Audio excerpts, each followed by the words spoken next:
we are going to go over the bird dog, alternating bird dog. All right, this exercise is great for working on keeping your core and your pelvis under control and stabilized.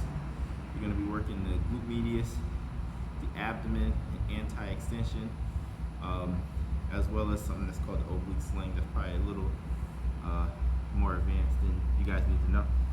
But all you're going to do with bird dog, going to be in a tabletop position, like so, right?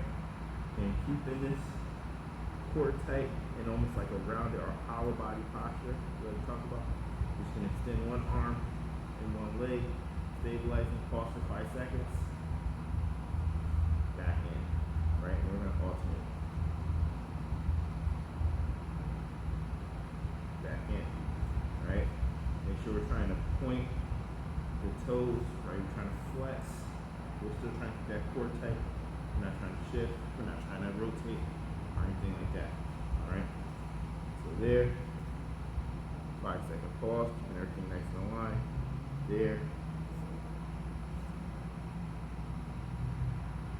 There. All right. That's the alternating bird.